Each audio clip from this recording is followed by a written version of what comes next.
Hello टिककर babies. तो आज मैं आप लोगों के पास लेकर आ गई हूँ क्रेजी अंकल का शॉर्ट 2। तो चलिए अब हम स्टोरी पर आते हैं, पर स्टोरी पर आने से पहले मैं आप लोगों से एक बात बताना चाहती हूँ जो कि मुझे सच में बहुत ज़्यादा वो कर रहा है, परेशान कर रहा है। मैं बता देती हूँ आप लोगों को। मैं आशियान के ग्रुप में ऐड थी, ओके, एंड वहाँ पर मेरे बहुत सारे सब्सक्राइबर्स थे। उसमें से एक लड़के का नाम राधिका भी है।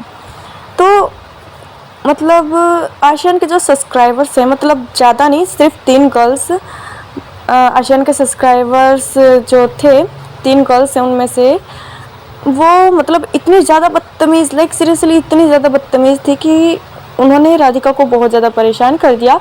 एंड आशियान ने बिना सोचे समझे राधिका को, मेरे को और जितने भी मेरी सब्सक्राइबर्स थी उनको ग्रुप से बैन कर दिया एंड रिमूव कर दिया। लाइक सीरियसली पहले उन्हें देखना चाहिए कि उसके सब्सक्राइबर्स क्या कर रहे हैं। जब मैंने आशियान से इस बारे में बात करने की कोशिश की तो उसने मेरे को क्या बोला कि तुम इन फालतू बातों में क्यों पड़ रही हो, तुम अपने चैनल पे फोकस करो। तो मैं आशियान को बस एक बात बोलना चाहती हूँ कि मैं अपने चैनल पे काफ़ी अच्छे से फोकस कर रही हूँ। पहले वो अपने सब्सक्राइबर्स पे फोकस करे, नहीं तो जिस दिन मेरा मूड ख़राब होगा ना, उस दिन मैं उसके सब्सक्राइबर्स को क्या, उसको भी नहीं छोड़ने वाली। बिकॉज उसने मेरे सब्सक्राइबर की बहुत ज़्यादा इंसल्ट की है। उसने मेरे सब्सक्राइबर के पर्सनल चैट को ग्रुप में डालकर उसका मजाक उड़ाया, जो कि मुझे बिल्कुल भी बर्दाश्त नहीं है।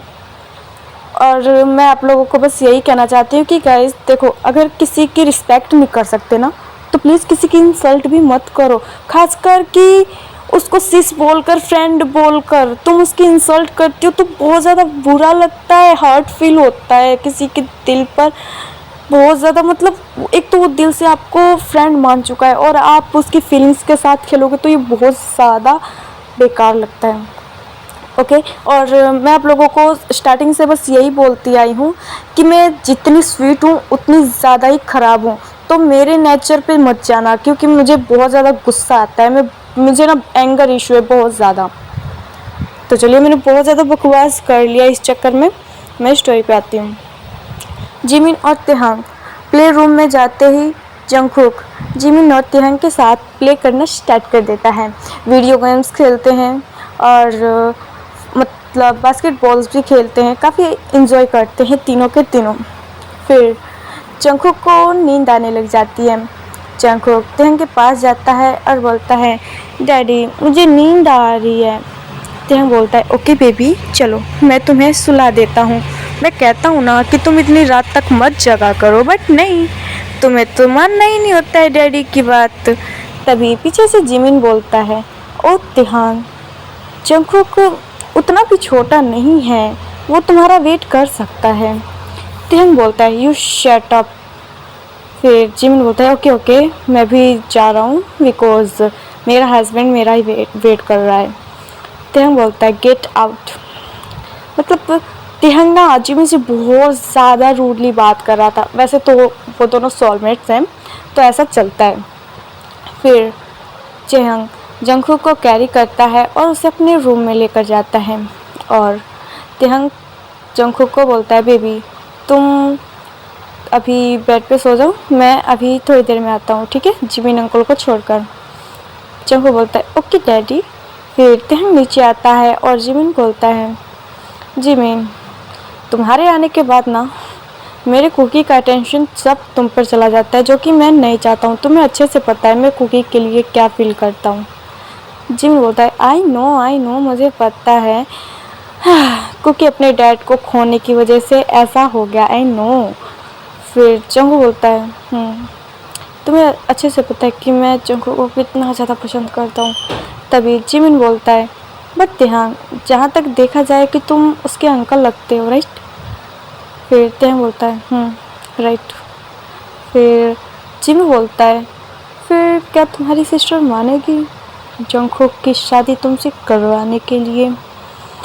तिहांग बोलता है, मुझे नहीं पता कि नोना मानेंगे कि नहीं मानेंगे, बट मैं ट्राई ज़रूर करूँगा। फिर जिमिन बोलता है, बट देख कर कहीं लेट ना हो जाए। तिहांग बोलता है, नो अभी मैं बात नहीं कर सकता, तुम्हें भी अच्छे से पता है, क्योंकि नोना ऑलरेडी बहुत ज़्यादा डिस्टर्ब रहती है। फिर जिन बोलता है ओके ठीक है, वैसे तुमने क्या कल चेकअप के लिए बुलाया है डॉक्टर को? फिर तेहं बोलता है हाँ, मैंने डॉक्टर की अपॉइंटमेंट ले ली है, और वैसे तो मैं चाहता हूँ कि मैं कुकी को हॉस्पिटल में लेकर जाऊँ चेकअप करवाऊँ, लेकिन कुकी बहुत ज़्यादा डरता है। आई डोंट नो व्हाई, पर वो बहुत ज़्यादा डरता है। हॉस्पिटल का नाम लेते ही वो बहुत ज़्यादा रोने लग जाता है। जिम बोलता है आई अंडरस्टैंड, कोई बात नहीं, तुमने डॉक्टर से अपॉइंटमेंट ले ली है, तुमको घर पे ही बुला लेना, ठीक है।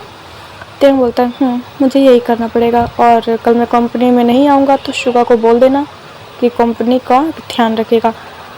फिर जिमिन बोलता है हाँ, शुगा को वैसे मैं बोल तो दूंगा, लेकिन तुम्हारी उस मतलब फेक गर्लफ्रेंड का क्या होगा? तेन बोलता है व्हाट ए फेक गर्लफ्रेंड, कौन सी फेक गर्लफ्रेंड? फिर जिमिन बोलता है अरे तुम्हें नहीं पता क्या, रूमर्स कितने ज़्यादा फैल रहे हैं? क्या कि वो तुम्हारी जो बिजनेस पार्टनर जैनी है, तुम्हारा उसके साथ चक्कर चल रहा है। तेहं बोलता है व्हाट एवर।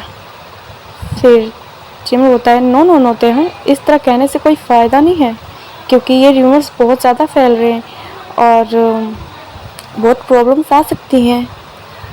तेहं बोलता है मैं जब कंपनी आऊँगा तो मैं इसका करूँगा कुछ जुगाड़, डोंट वरी। जिमिन बोलता है ओके अब मैं चलता हूँ। उसके बाद जिमिन वहाँ से चला जाता है। यहाँ पर हमें पता चलता है कि जंगकुक बस माइंड से लिटल है, बाकी उसकी बॉडी है वो पूरा एक मैन की तरह।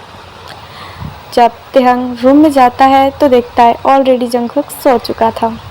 तेहंग जंगकुक के पास आता है, उसके फॉरहेड पे किस करता है और बोलता है माय बनी, माय कुकी, माय कपकेक, तुम्हें पता है मैं तुम्हें बहुत ज़्यादा मिस करता हूँ कंपनी में। मुझे नहीं पता कि मैं तुम्हारे बिना कैसे रहूँगा, पर मैं ट्राई करूँगा तुम्हारी मम्मा से बात करने का। फिर ऐसा बोलकर तेहंग जंगकुक के लिप्स पर भी एक सॉफ्ट किस करता है। तभी डोर पे नॉक होता है। तेहंग जंगकुक से थोड़ा दूर होता है और बोलता है कम इन। तभी वायन अंदर आती है और तेहंग को बोलती है तेहंग जंगकुक ने तुमको ज़्यादा परेशान किया क्या? तेहंग बोलता है आज तक इसने मुझे परेशान किया है जो अब करेगा। फिर वाइन बोलती है जंगकुक यहीं पे सो गया? तेहंग बोलता है इट्स ओके, कोई बात नहीं। फिर वाइन बोलती है कल डॉक्टर आ रहे हैं, तुम्हें पता है ना? तेहंग बोलता है हाँ मुझे सब पता है और कल मैं छुट्टी पे ही हूँ, डोंट वरी। वाइन बोलती है थैंक गॉड कि तुम इसे संभाल लेते हो, नहीं तो ये मेरे संभल में तो आता ही नहीं है। तेहंग बोलता है आई नो, मैं अपने कुकी से बहुत ज़्यादा प्यार करता हूँ और मैं अपने कुकी को कुछ होने भी नहीं दे सकता। फिर वाइन बोलती हूँ ओके मैं सोने जा रही हूँ अभी। तभी तेहंग वाइन को रोक लेता है और बोलता है नो ना, मुझे आपसे एक पर्सनल बात करनी है, माय वे आपके लाइफ के बारे में। फिर वाइन बोलती है क्या बात करनी है ते, मुझे बोलो। फिर तेहंग वाइन को अपने पास बिठाता और बोलता है नोना आपको पता है मेरा फ्रेंड जो हॉबी है ना, हॉबी। फिर वाइन बोलती है हाँ मुझे याद है, क्या हुआ हॉबी को?